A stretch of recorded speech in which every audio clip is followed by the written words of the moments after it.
God, thank you for bringing us together today. Please guide our discussions and help us make and serve others well. Give us the wisdom and unity as we work together. In Jesus' name we pray, amen. Please face the flag. I pledge allegiance to the flag of the United States of America and to the republic for which it stands, one nation, under God, indivisible, liberty and justice for all.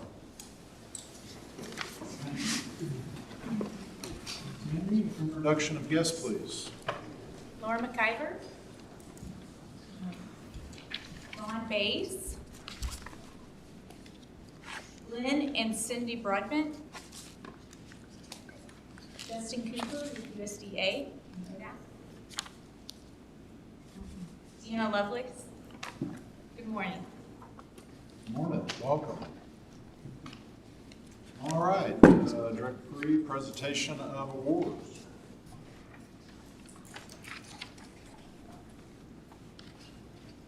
Good morning. We have a couple of outstanding folks being recognized this morning for 25 years. So that'll be 50 total. That's a lot of years of dedication and hard work. First man up is Tony Crawford, wildlife technician at Spavinaw and Oologah. Hire date 7/1/01. Believe it or not, Tony has been in that same position for 25 years. He's worn out 2 bosses and working on the 3rd, right? So I believe it's 3 bosses. A little bit of information on Tony. Tony has knowledge, skills, and abilities that he's honed over 25 years that make him an invaluable asset to the department and our constituents. Even after 25 years, he's still at it hard every day. And loves what he does. He's constantly looking for ways to further improve and restore habitats on both WMAs, Spavinaw and Oologah. He enjoys being around people. He makes our controlled hunts a special event for everyone involved, and he is the reason we have such a high return rate on those hunts over there where he works. A few additional notes from his chief. He's kind of a jack of all trades. Kind of electrical guy, mechanical, plumber, welder, carpenter, farmer, you name it, jack of all. And he's a great ambassador to who we are, what we do, and the folks we serve. He's worked with NSU students, worked with archery trailer for badges and bobbers, Quail Forever Youth Days, and a lot of STEP programs. Tony, 25 years. And this is to your next 25. Come on up here and deliver your speech, if you would. Here is your letter for 25 hard work years and your pen. Thanks, sir. And Mike's yours.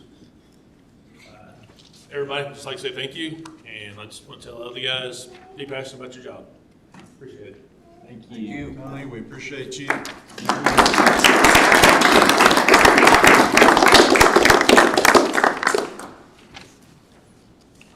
We've got another 25-year guy, James Edward Jr. Some of you may have even known his father when he worked for us. His dad actually was the first game warden that I met right after I went to work in the Fisheries Division on Canton Lake.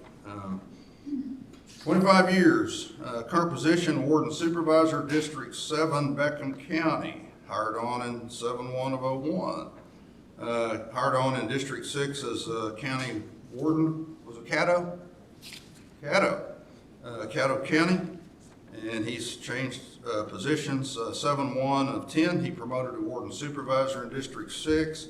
And 6/1/16, he lateral transferred into District 7.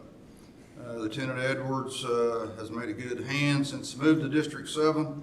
He not only works in his supervisor role, but he's also a good investigator, and sometimes is even investigating things that aren't law enforcement stuff, but a very detailed investigator that will get to the bottom of things and provide detailed reports. He became a firearms instructor 8/16/05, and he's been a vital part of training in D7 since he's been there.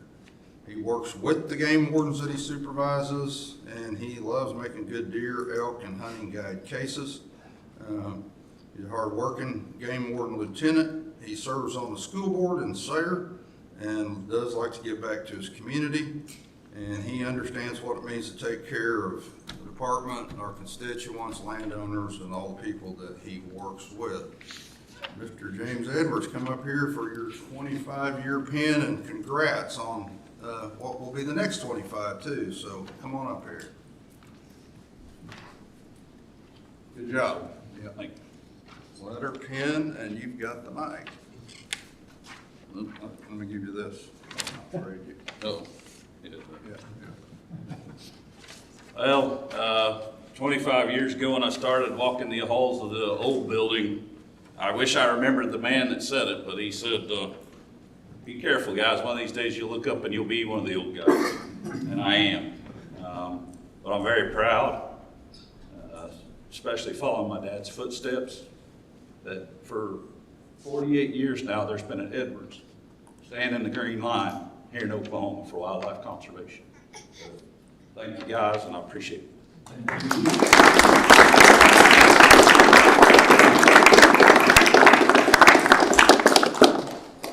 James and Tony, God bless the old guys. We appreciate you. Y'all get there pretty quick.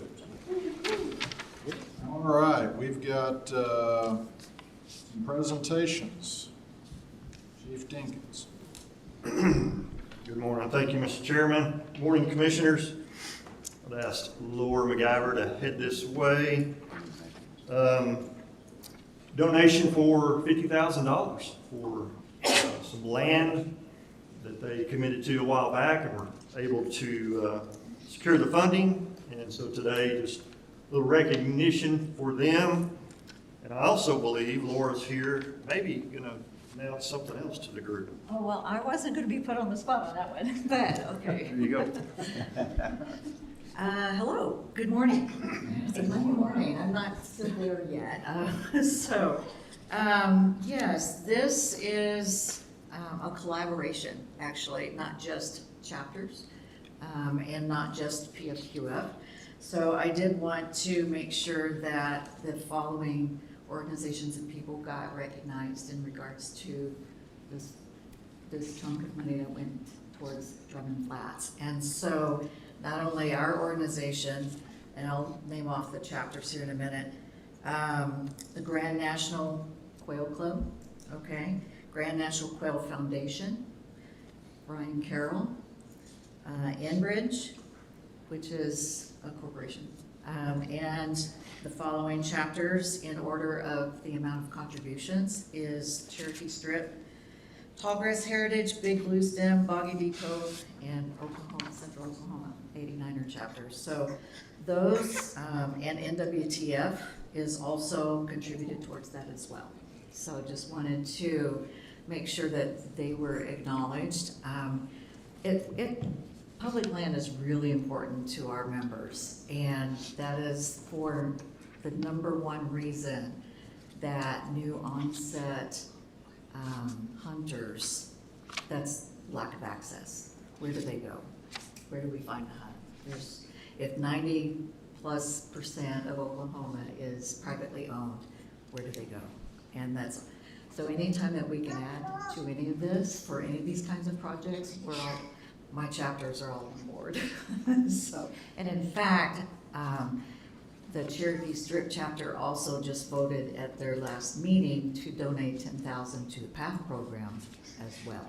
So that'll be coming through the pipeline and eventually in time. So just wanted to let you all know that.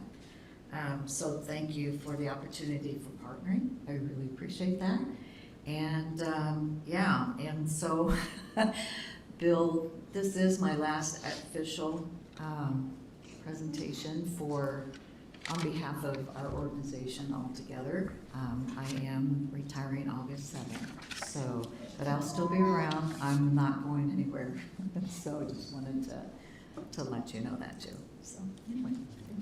Laura, on behalf of the department and the commission, first of all, thank you for being such an incredible champion for conservation in Oklahoma and in this country, and for all you've done for you commitment's been unparalleled, and we miss you in your official role, but look forward to you continuing in a unofficial, official capacity. I have no doubt. For this presentation and donation, thank you, QF, as well as the other conservation partners.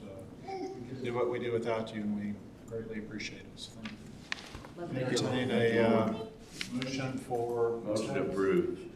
Second. All those in favor? Commissioner Dill? Let's go away. Commissioner Mabry? Aye. Commissioner Kane? Commissioner Halder? Commissioner Barlow? Commissioner Henry? Commissioner Brinkley? I was trying to be efficient. I'm gonna say it, blinked at it. Thank you, Laura.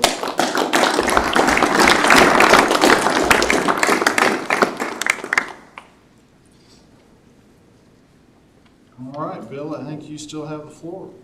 Yes, sir. Next presentation, I'd like Justin Cooper to head up here. Justin Cooper is the acting or director for Wildlife Services, USDA APHIS.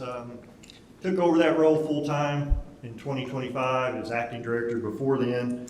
As you all remember, Director Alls came to us a couple of times, talked about the feral swine eradication pilot program. I'm not sure it's still called that, but Justin's going to update us on some of the good things they've been doing with feral hogs.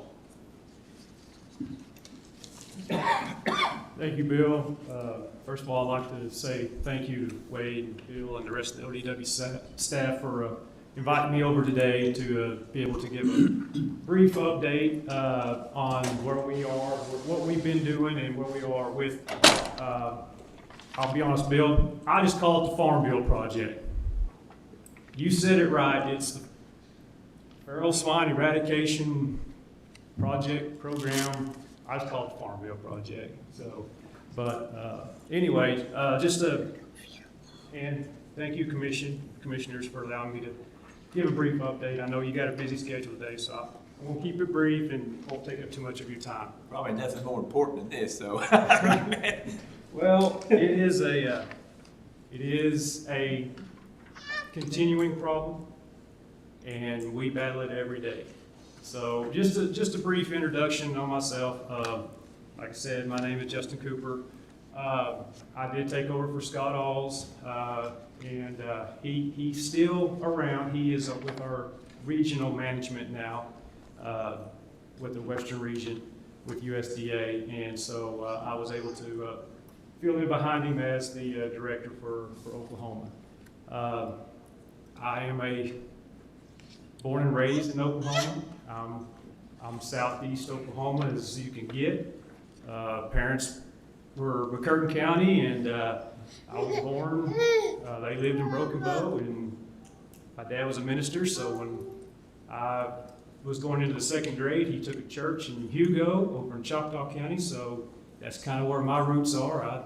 I was in the Choctaw County, Push County area until 2017, where I took a staff biologist position here in the city, and I moved up here with my family, and been here since then. And since then, started as a district supervisor before now, and then from district supervisor to director. So anyway, got my degree from Southeastern down in Durant. So like I said, I'm as Southeastern as you can be.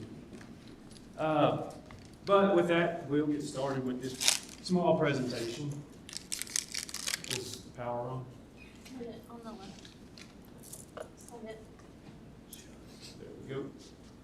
All right, so like I said, it's the Farm Bill Project. So just a quick kind of history. I'm sorry, I don't do well behind podiums. I'm sorry, I gotta roam.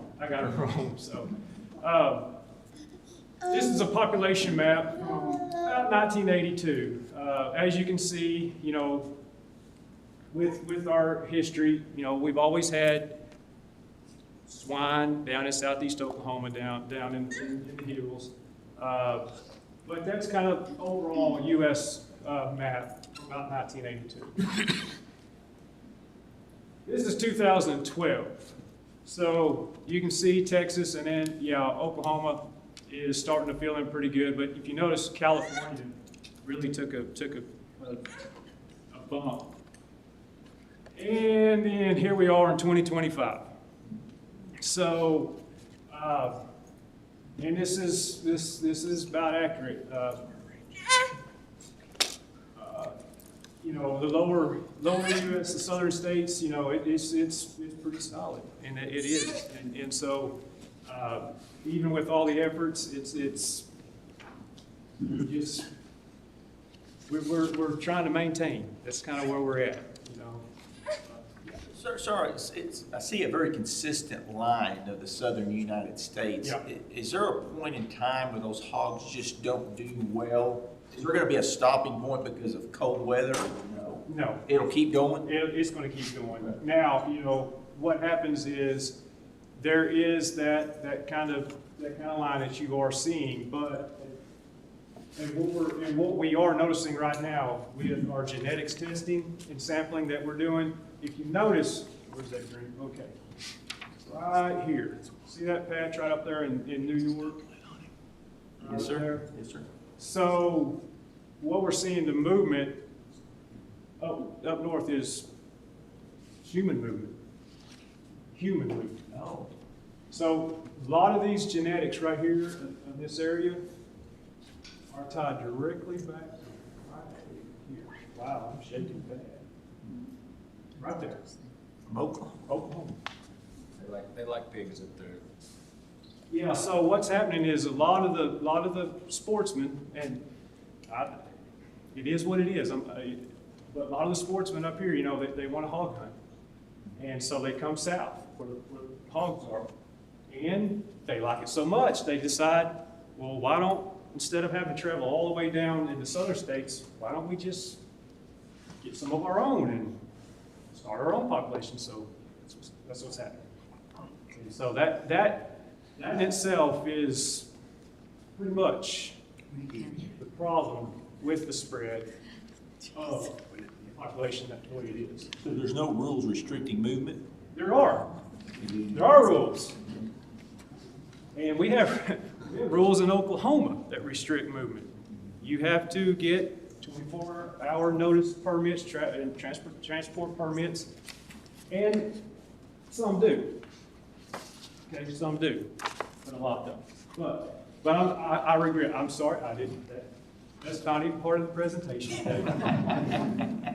That's not even Charge extra for that. Well, that was free, I won't charge you for that. So anyway, but yeah, so that's kind of where we are right now, and like I said, it's a daily battle. So back in 2018, Congress appropriated $48 million to be distributed equally between USDA APHIS and USDA NRCS. Funds directed to APHIS are aimed at direct control projects, right? That's us. We are trapping, we are flying, we are shooting, right?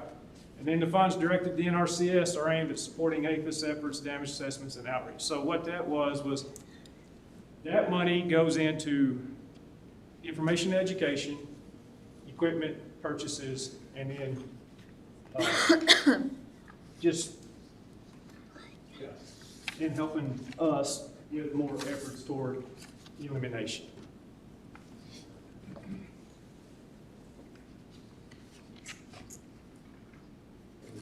Oh, there we go. So the first two main projects that we started out, we call them the K County Project and the Red River Project. Within the K County Project, you'll know, I mean, we had the call lake, call WMA in there. We totaled 850 feral swine taken off of that WMA during the project time. Hackberry Flat was within the, Hackberry, Sandy Sanders, and Waurika, all within the Red River Project areas. Hackberry was 481, Sandy Sanders was 428, and you'll notice Waurika, 998. There's a lot of pigs down there around Waurika. What period of time would that have been over? This was 20 through 24. So K County was a single county project, okay? So the way this worked was, at the time, we had to kind of think about areas that were already relatively low, what we consider a relatively low population of feral swine. We needed to look at areas where could we go in on these certain places where we know there's not just, thousands upon thousands of pigs everywhere. Can we go in, can we designate this area, and can we put max efforts into this area? Can we make a difference, right? Can we make that population start going down? So Cade County was was the first one that kind of popped in, and it's a single county project. Of course, it has the call WMA within it. So we went to work. Fiscal year 20.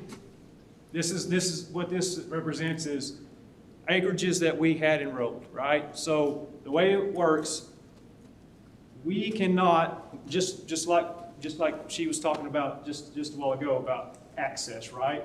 We've got to have access. Oklahoma is 90% private land, okay? We can't just knock on your door and say, hey, we noticed you got pigs out on your place. We're gonna come and get them. We can't do that, right? We have to be invited in. You have to say, hey, I got an issue. Can y'all come help me, right? So it's all about access. So 20, we got access to about just under 70,000 acres, okay? Through that first area, you can see an increase in 21, okay, because of word of mouth, whatever, information education programs we put on, we bumped it up. 22, you can see it was a drop. 23, you can see it's a bump again, right? And then 24, it kind of drops.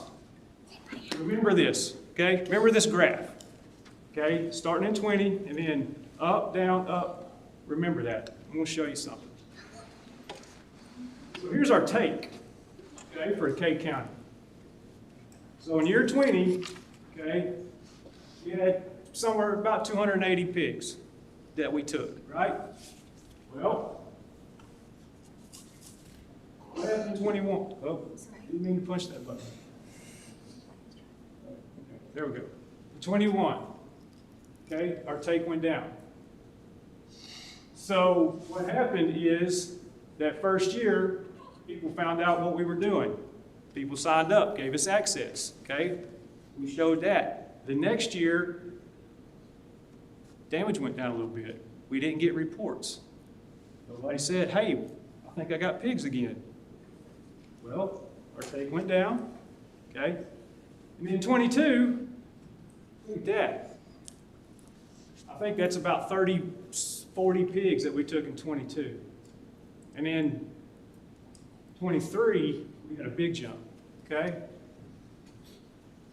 That 22 year was our low, right? We've been hammering. We got down to 30 pigs, and basically those come off the WMA. What happened was damages started going down. We started making such a big improvement. Private landowners quit calling us, quit telling us, I think we got pigs. So the only place at that time that we were managing was actually on the WMA. 30 pigs. That's it. Now, you notice at 23, I mean, it was a jump. What happened? Well, 23, and I was actually there that day that we did this. It's like 170 or like 200 pigs. Like 170 of them come off the WMA. We got there. We were flying that day. We didn't get any report. All the wheat fields were good. Down in the timber areas, no rooting, but pigs were everywhere. It was, and my guys, my technicians that were working, they're like, we don't know. I mean, we were just not getting anything. I mean, we checked everywhere. There was pigs all over the place. And it was in that north fork of the river. And then one of my technicians said, hey, wait a minute. Just on the southeast side of the lake, he had just ran his trap, and he had just caught a pen full of pigs that had total different colorations than any pig that he had ever caught in that county before. Absolutely total different colorations. So what happened, and it was good. It was good that we were there that day. We just happened to come in a couple of days after somebody had brought a load in. And they had not had time to do any damage yet. So we actually, I mean, I understand. It was just, we happened to be there and it happened, right? But it did. But we were able to completely eliminate that set of pigs without any damages being done. But that's what happens. That's why it spiked like that, was the fact somebody brought pigs into the area. So, and then you notice the next year, I mean, we started going down again. So, verified damages, and you can see, I was talking about the acreages. So year 20, we were just under $35,000 verified. Well, we started hammering on them, started working them pretty hard. Damages dropped to fiscal year 21. We dropped all the way down to under 5,000. Right? This is verified reporting for verified damages, right? Landowners call us, we go and assess it, and that's what it gives us. Fiscal year 22, you can see drop, drop, drop, right? And then bam, there's that spike in 23, which now, when I said they brought in pigs on the WMA, that's just where we found them. Okay? Private landowners didn't call us, right? So we were just able to work. So there were other pigs that were brought in around the county that nobody told us about. So there was a spike in population in that county, which caused damages to go up. But then we did start going back down as we found them. People started telling us. So, total summary of the K County. You guys see it. There's the acreages in 20. There's the loss. And then there's the take. You can see that each year we just go down. As acreages go up that we have access to, our takes go up, and then we start seeing it come down as we have access. And then there's that spike, and then we start coming back down. All right, so Red River, like I said, Red River has Sandy Sanders and Warita and Hackberry Flats in it. Now, what I said earlier about picking areas that generally have low numbers of populations, I don't know why this one's a mystery to me. I asked Scott, I said, why this one? And I don't know, he just really wouldn't tell me, but this is an area that has a large population of pigs, right? I think it was more of just him wanting to say, can we do something with an area that has a massive population? And we're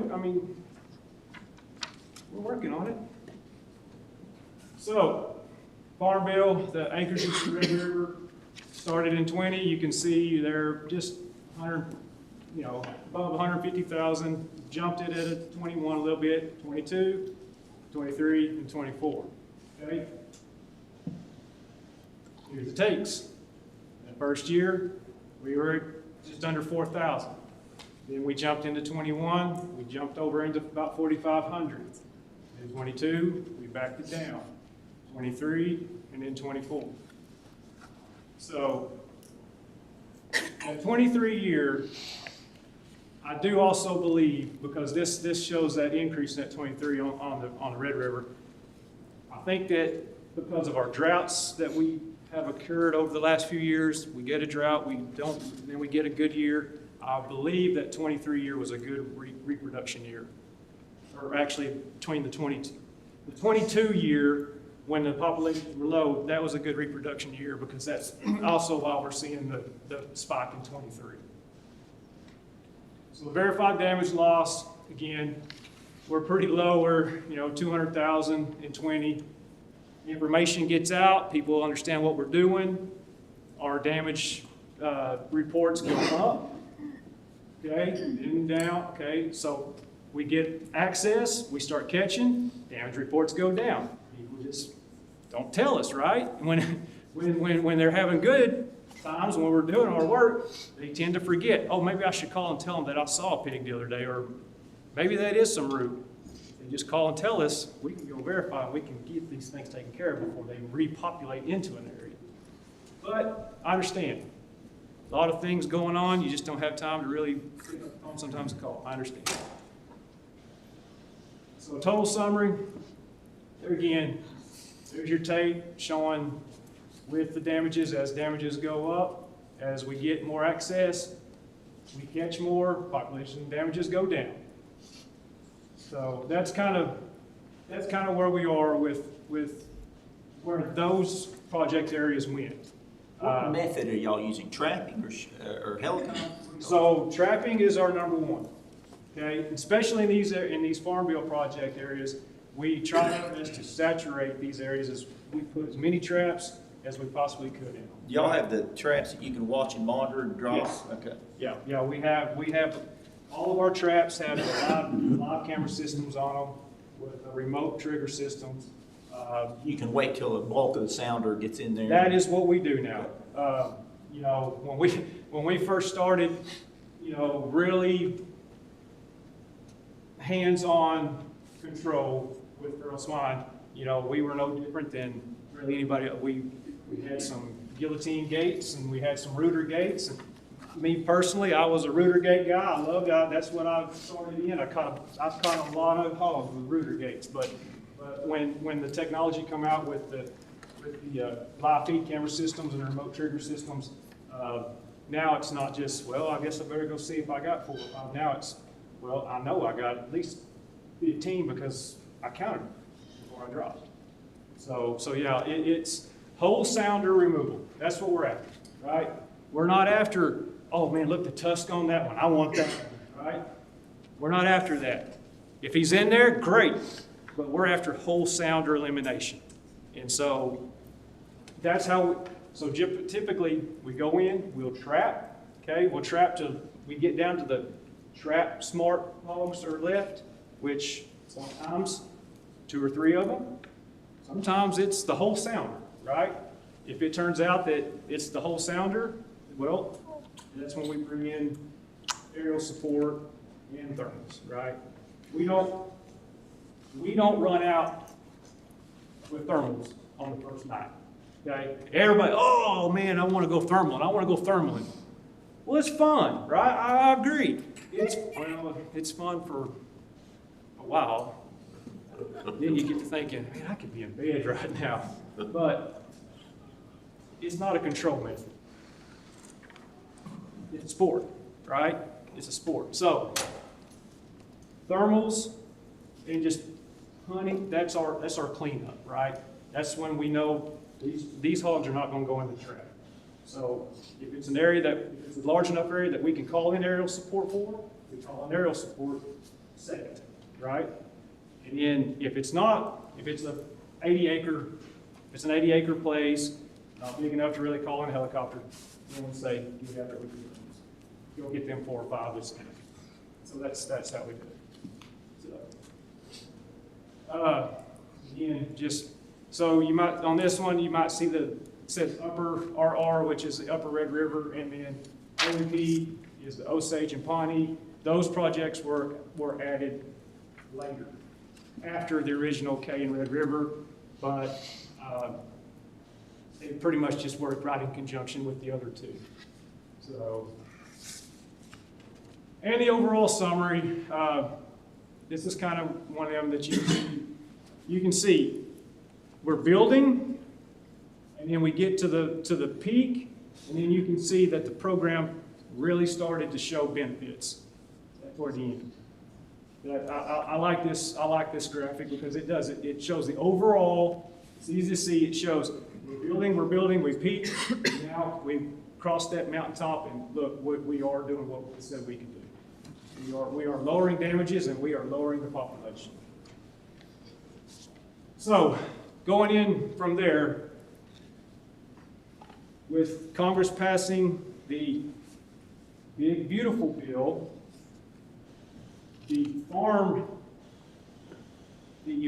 feral swine eradication project program now is funded through the BBB. not necessarily the farm bill. I know I have new farm bill up there. It'll always be the farm bill to me. But just so you know, it's actually funded through the BBB now. But this is where the new project areas, when I say new project areas, we're not necessarily giving up on those already established. We're still working those areas. We're still putting the same amount of focus on the K County and the Red River and the Osage and Pawnee. We're still working. We're not like, well, we're done with that, you know, see y'all next time. I don't know, we're still working them. We're just, these are the new ones that we're adding. So we got Ottawa and Delaware County, which I just stuck with the rivers. I thought the river names was good, so I called it the Neosho Project. I added Pawnee and Payne, which I know Pawnee was already one, but we just dropped down to added Payne County to it, called it the Cimarron, and then the Blaine and Dewey, and I'm calling it the North Canadian. So within those, of course, the Neosho, just for your information, Spavinaw is included within the boundaries of that project. Keystone will be in the boundaries of the Cimarron, and Canton, WMA, will be in the boundaries of the North Canadian project. Just so you're aware that there are WMA areas within the project. Anyway, just a quick overall view of last fiscal year. Aerial support, we removed 14,120 hogs. Trapping, 16,812. And firearms, 1,134. And that's, the firearms that's where I was telling you, that's pretty much what we used. So last year, yeah, we took 32,000 hogs out of Oklahoma. When I say took them, they were not transported, they were not relocated. You know, they were pushing daisies, okay? They're pushing daisies. So, I was proud of our guys last year. We done well. And right now, I apologize for not having fiscal for 26 totals yet, but we are right in the middle of a new data system entry, a data entry system being implemented. So our report systems right now are kind of non-existent. So I don't have current totals right now for fiscal year 26. Sorry, but we're right there with last year's pace. So yeah. Couple of questions. What is the estimated population of hogs in Oklahoma? We estimate it somewhere 1 to 1.5 million. So, which leads me to my next. I know that with coyotes, and I think there's a statistic out there, you'd have to kill 70% of the coyotes for 50 years in a given area. Is hogs very similar to that? 60, just to maintain. Yeah. Statistics show just to maintain what we currently have in a population, we got to take 60% out. So each year. Obviously, we all applaud any effort to kill hogs, but without some type of development, we're not going to win this battle. I understand kaput, the toxin. Where are we at? I knew that. So kaput, I'll just say this up front. USDA Wild Services, we're not using it. Okay? We're not using it. As far as the state goes, yes, the Ag Commission, they did vote to approve it for legal use in Oklahoma. I feel that, you know, we have a pretty good pulse of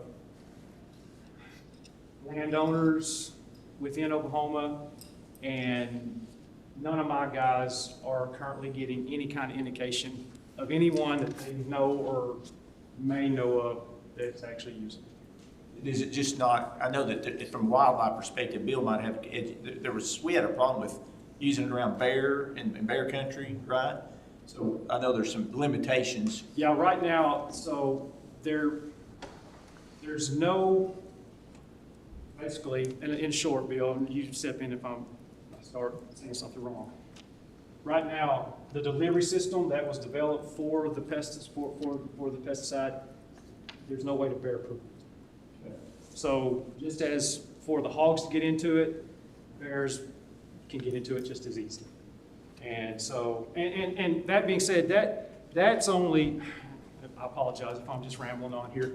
That's just if it's done by land. If everything, if a landowner, or let me say landowner, I'm sorry. If an individual says, I'm gonna put some of that out, and they follow every guideline and everything that you have to, all the certifications that you have to acquire, and if you're doing everything right, then still you're not going to be able to say, I can keep everything but a hog from getting this. Whether it's spillage or, equipment malfunction, whatever. My concern, and I know it's Beagles also, we've talked about it, it's not necessarily that person, right? Who's going to try 100% to do it the right way. Our concern is that person, hey, I got a bucket of this stuff. They just scattered out on the ground. It's grain-based, right? It's grain-based. Anything that comes by, you're going to eat. So it's not the answer at this point. Yeah, and it's warfarin. I mean, if you know, it's what it is. It's warf.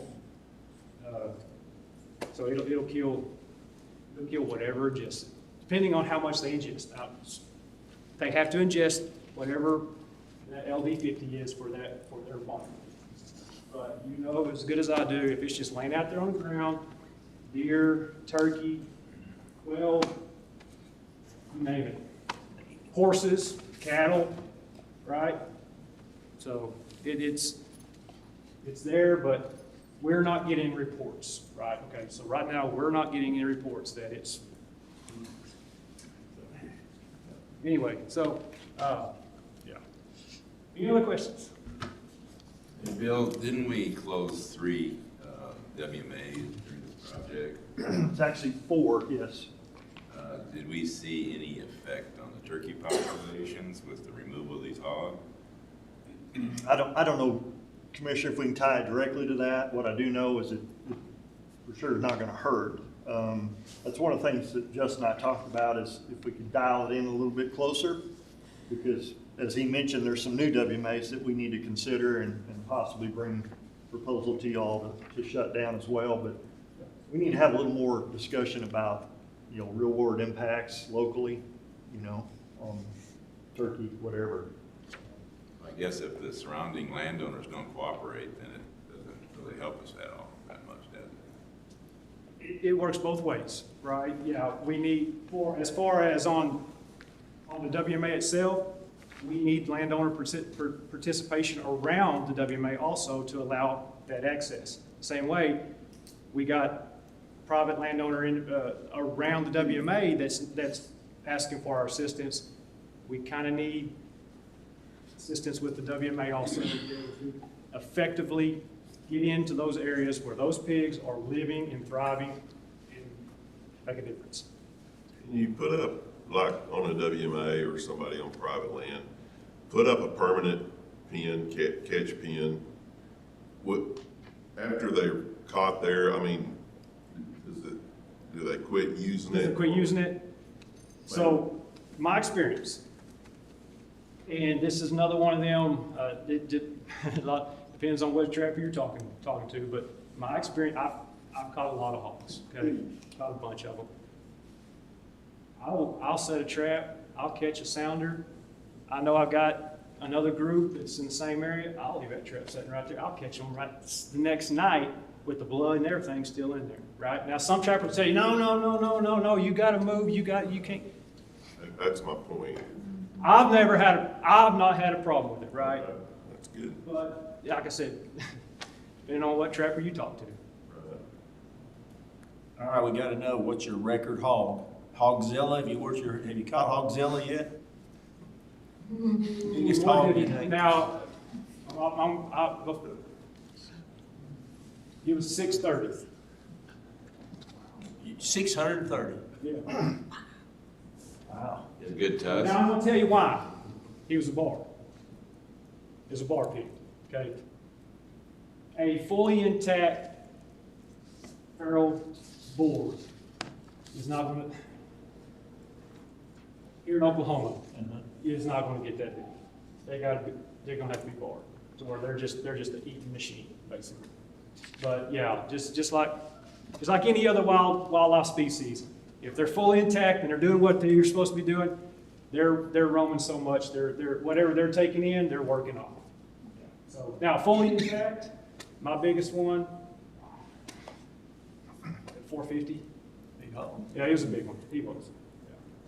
But there again, he was in an area that was fully abundant of everything that he could possibly need, greens and just legumes and just everything. And corn. He was getting plenty of corn too. So. Follow up what I was asking a while ago, do you think we should go on in each of our wildlife management areas and put up permanent traps that have the cameras and that we can drop gates and do that all the time? I mean, I'm not gonna sit here and tell you that's not it's a good idea, but it all comes down to, you know, who's gonna be in charge of that? Because y'all have, and I know the technicians abolished, they got their plates full of everything else. It takes time.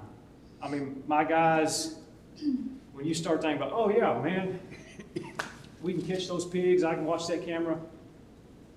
When your guys start having to stay up all night and then they go out and they're working on the area during the day, and then because my guys, some of them are up all night long, you know. So it's a great idea. Yes, to answer your question, yes. But there again, that's what we're for too. That's what we're for too. That's why I say, yeah, you know, Bill and myself, we need to get together and see if we can't come up with some kind of plan for something like that, because that's what we're paid to do. How about get those cameras sent directly to wildlife chief where he could stay up all night? Excellent. Well, I tell you what, as the board of commissioners, His kids if are y'all agree to do that, I can sure stay up. We'll talk about that. Yes. Anyways, but any other questions? Thank you for the update and for all your Yeah, efforts. it's great information. Thanks, Bill. Brag on you, I'm not sure I will now, but Wildlife Services is a great partner of ours. They've helped with our statewide elk survey, flying for us, so appreciate y'all, Justin. No problem, Bill. We appreciate you. Yes. We do. And Bill, now we're on to the 25 Wildlife Division Technician of the Year. Yes, sir. So in Wildlife Division, we started recognizing our biologist of the year in 1988. We've been doing it quite a while. We picked up the Technician of the Year in 1997. So every year, we've acknowledged some outstanding employees. We got 5 main categories, which you may hear from some of the other chiefs as well. You know, job performance, public outreach, attitude, task sharing, and special accomplishments. We take nominations every year from the field. They're independently ranked by all the regional supervisors, and then Scott and myself will rank them as well, and then I'll make the final decision. So I'm going to start with the Technician of the Year. We had 3 nominations this year: David Bannon from the Central Region, Tony Crawford, as we just saw Tony from the Northeast, and Aaron Dossey from the Southeast. Technician of the Year this year is Mr. Aaron Dossey from the Southeast. Aaron, if you want to head up here. So a couple of things about Aaron real quick.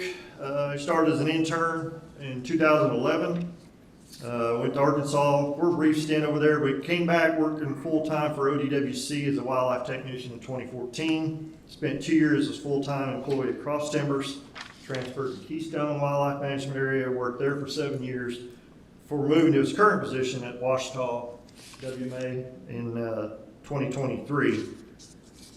So as you can imagine, we have a fairly lengthy nomination. I won't read all of it. I'm just going to try to hit some of the highlights and by no means sell you short there, Aaron, but Just for reference, Ouachita WMA is 233,000 acres, owned by the National Forest.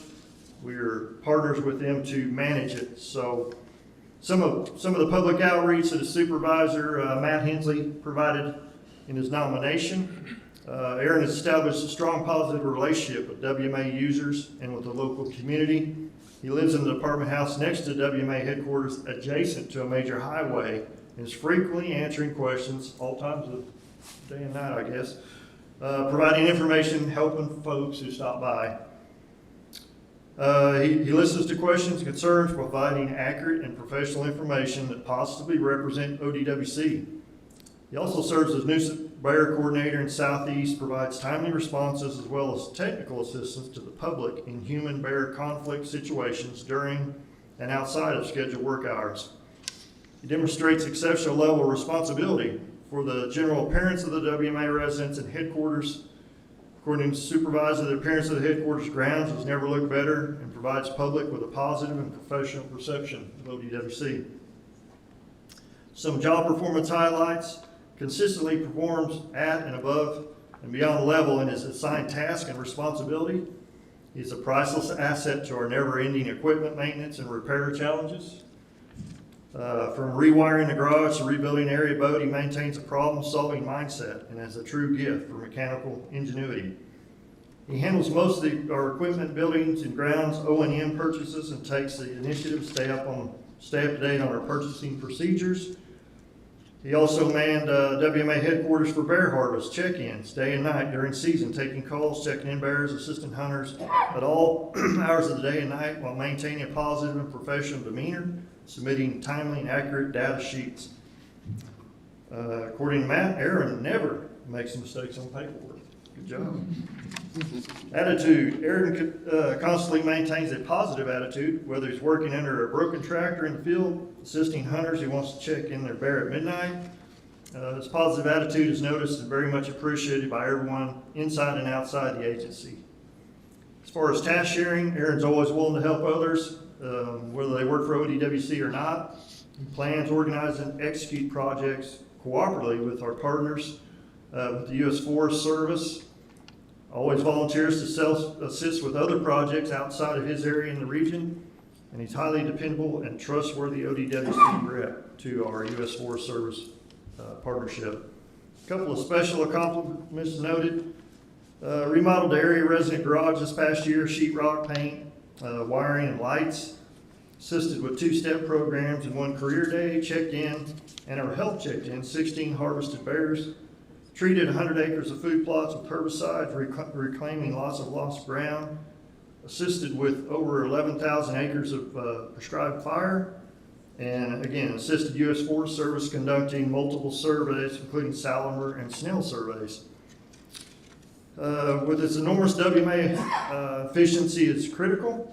Carefully plans projects, supplies needed to prevent lost time going back and forth to town, the shop, to the WMA. Last comments from a supervisor. I believe Aaron deserves this award based on his exceptional performance this past year and off his assigned area. His work ethic and attitude are priceless in the agency and especially to those that he works with. He said, "I'm proud to nominate Aaron Dossey for Tech of the Year. He's a highly valuable asset to the agency and I'm very blessed to work with him." And I agree. So with that, I'd like to present Mr. Aaron Dossey as our Wildlife Technician of the Year 2025. I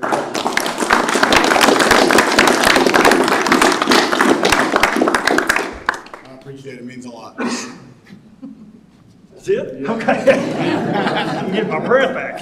Congratulations. Thank you for your great service. We appreciate you.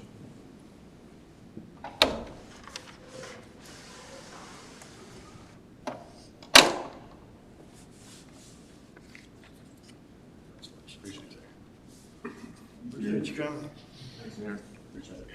All right, Ken, we are up for 25 Fisheries Division Professional of the Year. Actually, Mr. Chairman, I'm going to do Biologist of the Year for wildlife. Oh, Okay. here I am trying to get ahead of you again. Sorry about That's that. all right. So, same criteria we do for Biologist of the Year. Let me find my list here real quick. So So this year we had five nominations for Biologist of the Year: Kurt Allen from the Northeast, Matt Hensley from the Southeast, Joshua Love from Private Lands, Jay Rout from Central, and Marcus Thibodeau from the Southwest region. The 2025 Biologist Year is Mr. Jay Rout. Jay, if you want to head this way. Start with a few things that Mr. Pennington, the supervisor, has provided me.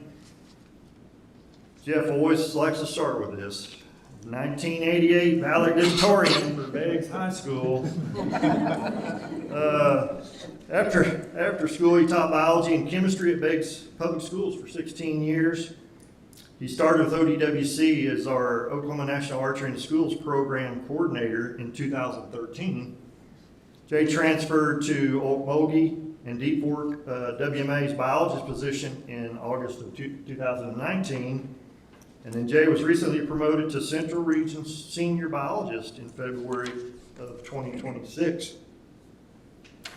So again, here on the nomination form, I'll try to be brief here. So public outreach, Jay is outstanding on the topic. He's very outgoing personality, extremely polite, genuinely wants to assist constituents. Some special accomplishments in 2025, he hosted a beginning waterfowl hunting course on Okmulgee WMA in cooperation with C&E Division. In spite of the fact it was scheduled on opening day of muzzleloader season, Jay made it happen and still got his opening morning WMA hunter use data collected. Jay helps with archery in the schools, shoots in Oklahoma City and Tulsa, including setup and tear down. Jay volunteered his WMA to be one of the experimental locations for the recently family hunt idea. During the exit interviews conducted by C&E, many of the family members singled out Jay by name for his helpfulness and friendliness. Jay assists with two-day archery school shoot the Federal Deep Fork Refuge hosts every year. In 2025, Jay assisted 2 students on our career shadowing day. And he also knew Jay and Dalton, the technician, fixed lunches for the youth-controlled hunts out of his own pocket. Job performance. Jay's a person that exceeds. It's in his DNA. Flawless victory is how Jay describes his goal, job performance. I don't have to push Jay to work hard. He does it himself. Deliverables on major items include road improvements, and commissioners, as you know, that's been a priority for us for years here. The roads on Okmulgee are better than they've ever been. He's got a gun range also that he takes care of. Heavy use being close to the Tulsa Metro, but it's always well maintained. As far as attitude, nobody has a better attitude than Jay. His positive attitude is infectious to others in the region and the agency. Task sharing, Jay's mentoring his technician Dalton to become a successful biologist in the future. Jay works with the Federal Deep Fork Refuge on their controlled hunts and outreach events. He's present on almost every burn of significant size in the Central region. As you all know, the Central region goes from Kansas to Texas. It's a big region. He assists with many of the herd health collections as well in 2025. Some of his special accomplishments: he burned over 2,800 acres on Okmulgee and over 1,700 on Deep Fork. Constituents killed 107 deer on Deep Fork in 2025. The 2013 through 2018 average harvest was 36. Providing more opportunity both via the regs, better roads, better user facilities, and better habitat have made the difference. Closing comments here: Jay's a hard worker. Not only is he very intelligent and strives for flawless victory, but he's highly skilled. He's very mechanically oriented and can fix things many techs won't touch. He's a master level welder, has a CDL, focuses on his paperwork, gets it done accurately, and gets out in the field and works on deliverables. He's an extremely well-rounded employee. He's a joy to supervise and an honor to submit him for this award. So with that, I'd like to present Wildlife Biologist Year 2025, Mr. J. A. Rout.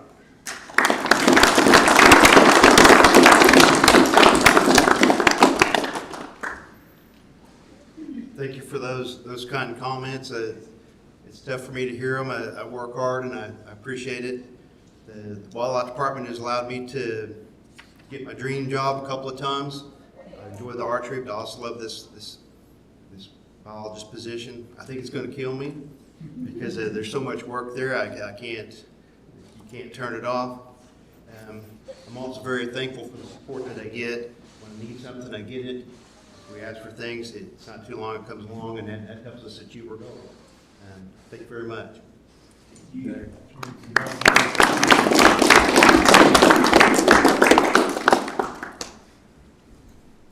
I'd like to just say too, Jay and Aaron, I've known both of them 25 plus years. They both grew up in Morgan County, and they work their tails off, and you won't find anybody in this department that loves wildlife any more than those two guys. So thank you. Thank you for saying that. All right, now, Ken. All right, thank you, Chairman Dillingham. Good morning, Commissioners. For this agenda item, it's my pleasure to introduce the Fisheries Division's 2025 Professional of the Year awardee. Just a little background on our award. We've been given the Fisheries Professional of the Year award since 2015. We solicit nominations from all fisheries staff and anyone from the division can be nominated. We like to see a fairly extensive nomination letter listing and describing the nominee's previous achievements. And then the nominations are reviewed and voted on by a committee composed of past award winners. So we had 4 nominees this year. They included David Bogner, who's a fisheries biologist in our southeast region, Jay Barfield, who's a heavy equipment operator in our southeast region, and Matthew McElroy, who's a fisheries technician in our trout program. Our final nominee was Ethan Lovelace. Ethan, if you want to come up here, that'd be great. And he is also our awardee for 2025. Ethan was hired in March of 2017 as a fisheries technician, assisting with the management of the Blue River Public Fishing and Hunting Area. I think at the time he was working for Georgia DNR, so we were able to coax him back to Oklahoma.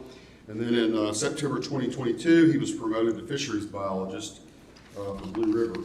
Ethan focuses considerable efforts on infrastructure improvements. Several projects have been completed under his watch, including several large road crossing replacements, campsite improvements, significant road work, information kiosks, and updated signage throughout the area. During 2025, Ethan completed a challenging and very significant box culvert project following the loss of the previous crossing in a historic flooding event. This effort reopened a camping area and significant fishing access along a popular stretch of the river.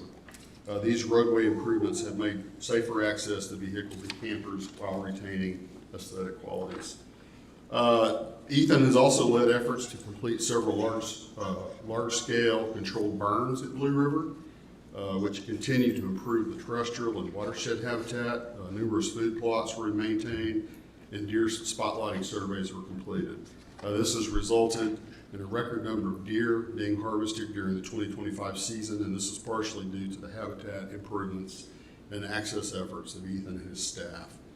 Aside from the technical aspects of the job, excuse me, Ethan has a favorable rapport with coworkers, partnering agencies, key constituents, and area users. Blue River staff are always under the public observation, and interactions occur daily. Ethan and his staff receive frequent praise for their hard work and assistance provided. The Blue River Facebook page is a reflection of this. It provides timely updates to over 35,000 followers. Finally, Ethan interacts well with the public, including special interest groups. Through these relationships, Ethan has been able to secure large donations in recent years that contribute to area equipment and infrastructure upgrades. In conclusion, Ethan does a phenomenal job managing Blue River and making it one of the premier outdoor destinations, not just for hunters and anglers, but for all Oklahomans. He truly embodies what it means to be fisheries professional leader. So with that, please join me in congratulating Ethan Lovelace as our 2025 Fisheries Division Professional of the Year.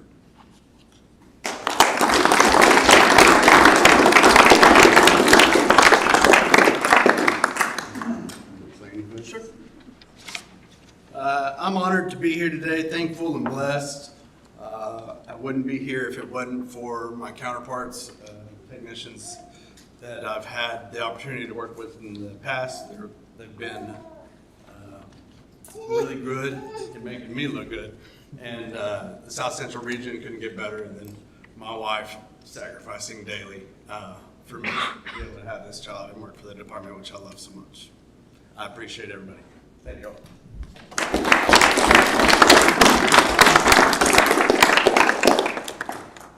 I can tell you, Ethan is extremely dedicated employee. In fact, I was down at Blue River last week, and he was kind enough to give us a tour. That's the second time I've been there, and it's always in immaculate condition. It's a beautiful, if anybody's not been there, it's a beautiful part of the state, and Ethan makes it more beautiful. And he even is a pretty good guide. He'll put you on a few smallmouth if you're down there.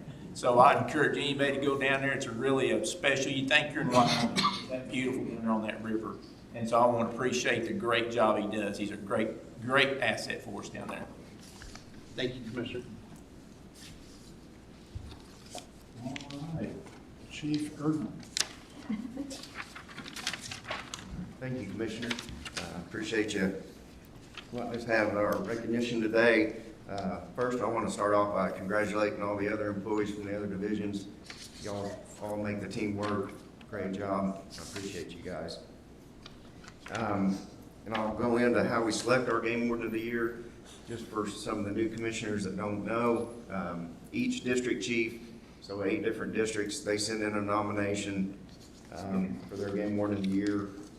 This year we had District 1 was Cody Morris, District 2 was Cody Youngblood, District 3 was Matt Penwright, District 4 was Trey Hale, he was also the runner-up this year. District 5 was Jacob Harriet, District 6, Jalen Flynn, District 7, Andrew Vaughn, and District 8 was Lydia Gearhart. So once we get those nominations in, we have a committee of previous winners and 1 retiree. So we have 4 previous winners and a retiree.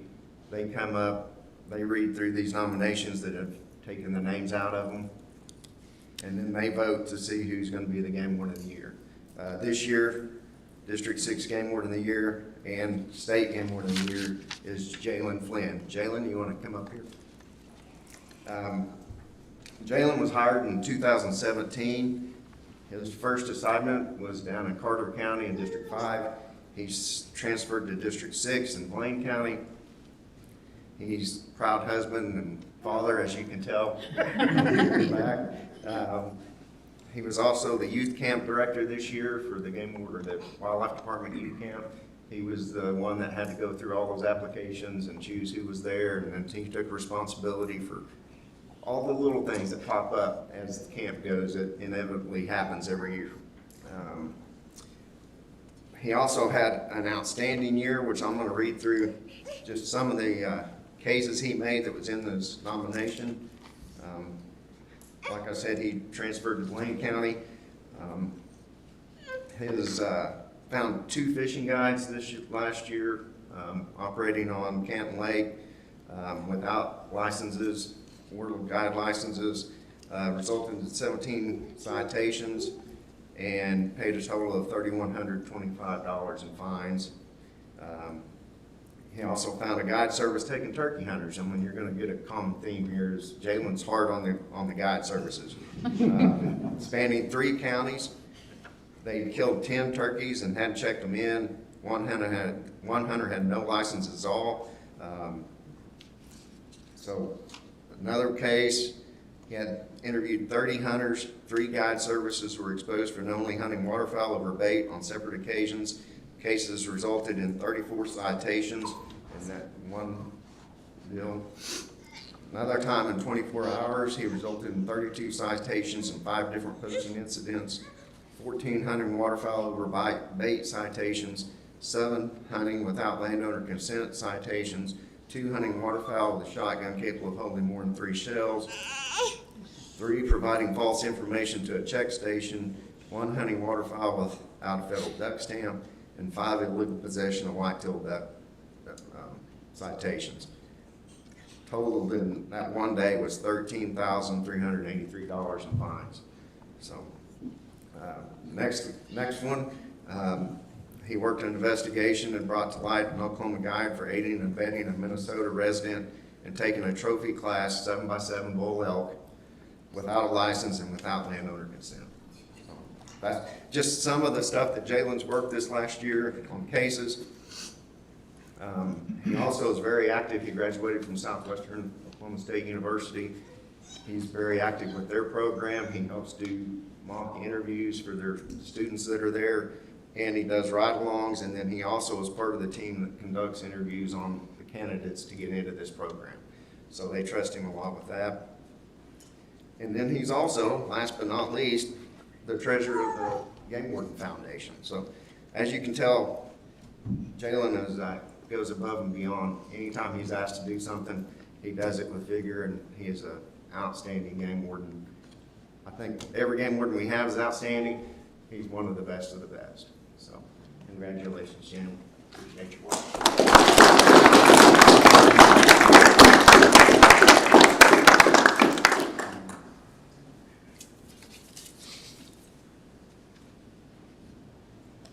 And you can have a few words after me. Thanks for having me here. Very blessed to be selected for this. Got my wild bunch back there, as you've heard. I'm sorry for the commotion. We stay busy. I wouldn't be able to do it without my beautiful wife over there. She's got our 4-month-old, my 4-year-old Quay, and then Mesa, the loudest of the bunch. She's been making a lot of noise. But between family and then my coworkers around me, it's really impossible.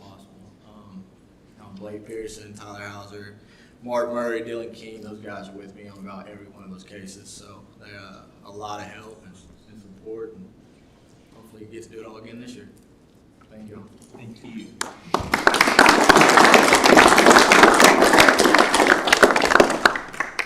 Dylan, congratulations and well done. Keep up the good work. Appreciate you.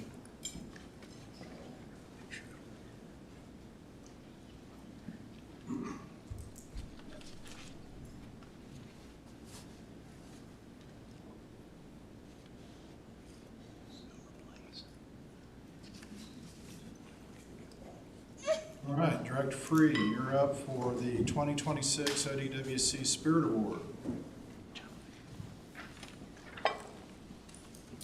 Okay, it's my honor to present the 2026 Spirit Award to a Mr. Jeff Pennington. If you don't know Jeff, or if you haven't heard of Jeff, you're probably a new hire.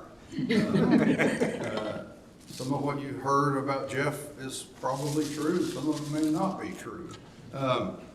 Before I get into it, I do want to acknowledge the other folks that were nominated for this award. We have Sean Robertson in accounting, Jessica Brown in federal aid, and Kristen Gilman in wildlife, all very deserving of the award. Jeff is the 2026 recipient. A few things, these are all personal notes, Jeff, so you can blame this all on me.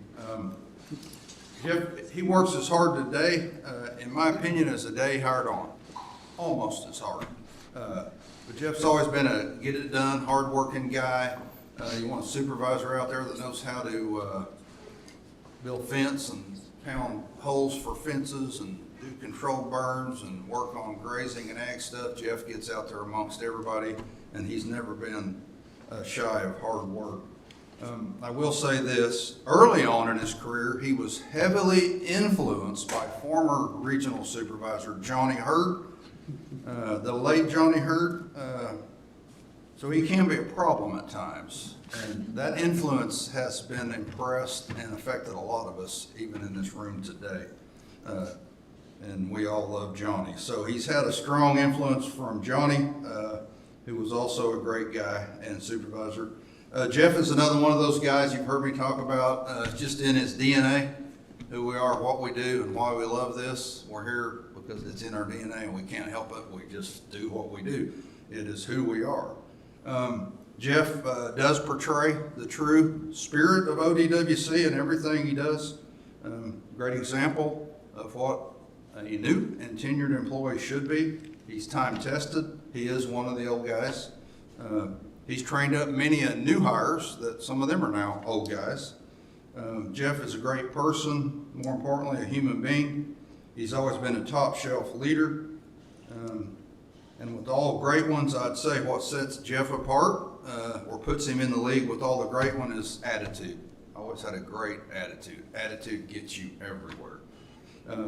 He is one of the old timers that is still getting it done. Jeff, come up here as the 2026 Spirit Award winner.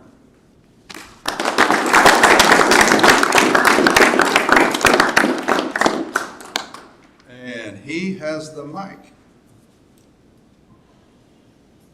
Thing's fragile, looks like I'm gonna break it. I'm gonna set it up here a second. Honored to have received the award, most honored. I am very passionate about the department, always have been, always will be. It's easy to look good though, when you've got such great people working underneath you and above you. And that's the strength of the department is the employees, the staff. You know, and I singled out the division staff, but you've got guys and ladies in other divisions. Strong workforce that are all passionate about what they do. And they, in this instance, my staff does everything. I just kind of there just to be a man for them to call the supervisor and everything. I appreciate this and look forward to doing some more great things this year. Thank you.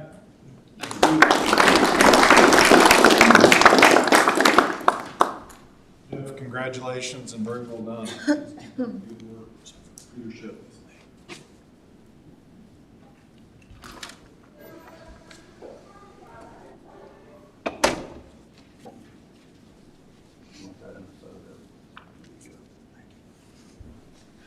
Jeff, congratulations. Appreciate all your hard work in the central region. And I guess being a pyromaniac pays off. Huh? Yeah, there was one. I don't think anybody knows more about control burns than that guy right there. Thank you. All right, next item will be to consider or take any possible action as appropriate on the minutes from our last meeting. Move to approve the minutes. Second. Commissioner Dill? Aye. Commissioner Mabry? Aye. Commissioner Kane? Commissioner Holder? Commissioner Barwick? Aye. Commissioner Hillary? Aye. All right, director's report. I'm gonna keep it short, knowing we've got a couple of executive sessions we have to go into, so I'll hit some calendar items. August 9th, we have a gun training event at Atoka WMA, which is a series of events that are designed to highlight public ranges and skill building. They're largely staffed by our game wardens. You can find out more from us if you're interested in going to one of these events in the future. August 15th, we have the deer conference coming up that'll be held in Oklahoma City. If you are a deer hunter, deer manager, landowner, anything deer in your DNA, that's the place to be on August 15th. And then August 31 is the duck stamp entry deadline. That's really all I have right now for calendar items, and we'll skip on the legislative update, give Nels a pass, and you can get the full director's report in your packet, and that will allow us to go on to item number 15. All right. Any questions of Director Fruit? Thank you. Presentation of June 30th financial report.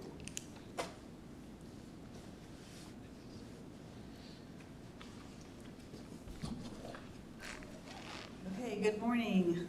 This is the presentation of the June 30 financials, which is also the end of the state fiscal year.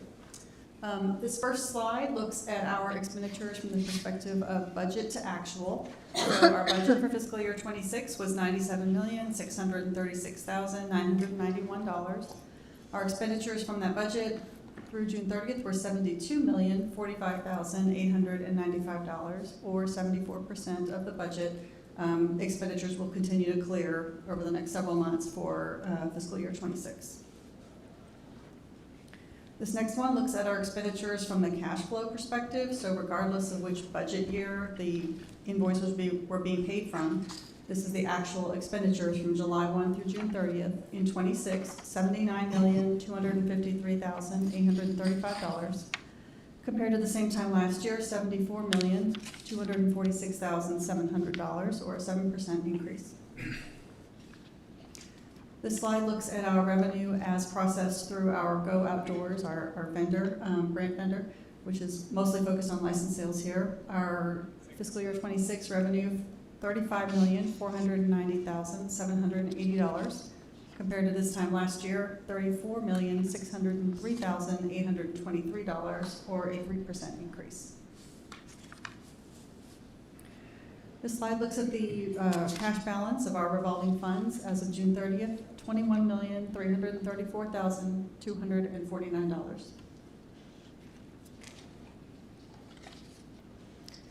The combined balances across several different trust funds, the total as of June 30th of 26 was $380,949,675. Compared to the same time last year, $337,466,584. And then we take a deeper dive into the three major trust funds. This is the Lifetime Trust Fund that had a May 31st ending balance of $188,036,343. Activity throughout the month left us with a balance of $187,912,359. This is the Defined Benefit Pension Trust Fund that had a May 31st balance of $173,479,465. The net of all the activity in the month was a decrease of $798,891, leaving us with a June 30 ending balance of $172,680,574. And finally, the Defined Contribution Trust, which had a May 31st ending balance of $14,403,183. Activity throughout the month of June led us with a net increase of $157,443 and a June 30 ending balance of $14,560,626.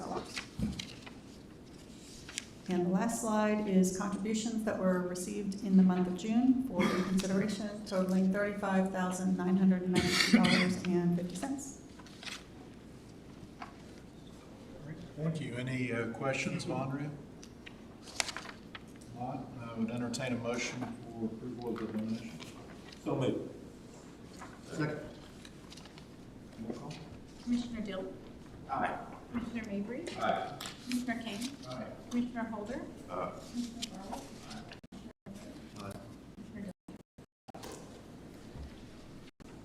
All right. We did entertain a motion to adjourn into executive session pursuant to, as outlined in item number 16 of the agenda. Second. Commissioner Dill? Aye. Commissioner Mabry? Aye. Commissioner Kane? Aye. Commissioner Holder? Aye. Commissioner Barwick? Aye. Commissioner Hillary? Aye. Commissioner Dillingham? Aye.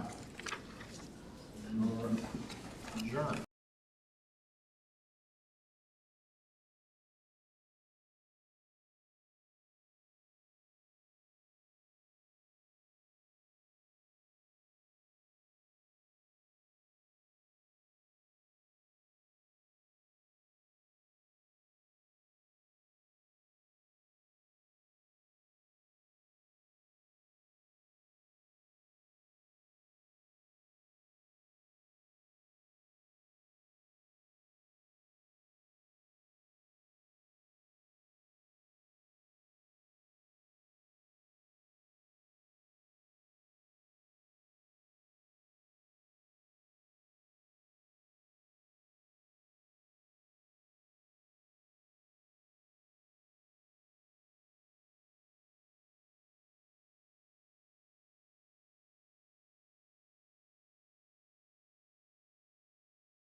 entertain a motion to come back into open session. So moved. Second. Commissioner Dill? Aye.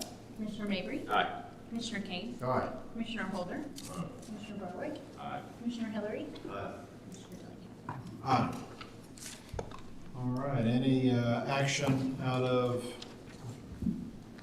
Mr. Chairman, I would move to authorize the director to pursue acquisition of the properties identified in Creek, Okomogi, and Love County. And that would include authority to close on those properties if a deal is consummated. Great, thank you, Commissioner Kane. Any second? Second. Commissioner Dill? Aye. Commissioner Mabry? Aye. Commissioner Kane? Aye. Commissioner Holder? Commissioner Barwick? Aye. Commissioner Hillary? Aye. Commissioner Dillingham? Aye. All right, I would entertain a motion to go back into executive session for, as outlined in item number 17 of the agenda. So moved. Second. Commissioner Dill? Aye. Commissioner Mabry? Aye. Commissioner Kane? Aye. Commissioner Holder? Commissioner Barwick? Aye. Commissioner Hillary? Aye. Commissioner Dillingham? Aye. Thank you.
She's all the world's problem.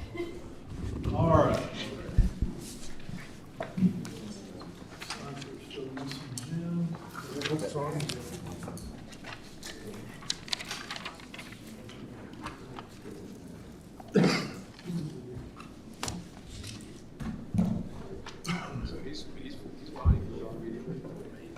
All right, we'll go ahead, as we have quorum, entertain a motion to enter back into open session. So, Motion and second. Roll call. Commissioner Dill. Aye. Commissioner Miller. Aye. Commissioner Payne. Aye. Commissioner Holder. Commissioner Bauer. Aye. Commissioner Hillary. Aye. And there is no action to take or recommend out of item number 17, so we will move to new business.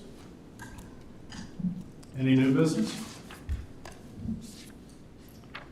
Hearing none, our next meeting will be September 8th, and that is on a Tuesday, first Tuesday after Labor Day, just for everyone's knowledge.